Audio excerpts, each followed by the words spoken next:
tên rai là cả sông quân sông lệ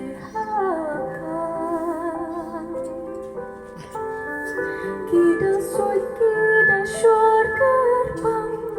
daging siar kirong rupa peti merah kirong senrai terus tanjung kor buka bahai banwat keleng berteh lajwat kayo satang hari isyarat dangin majukan oi kitko satang hari isyarat dangin majukan oi kitko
Kidur song kya song spai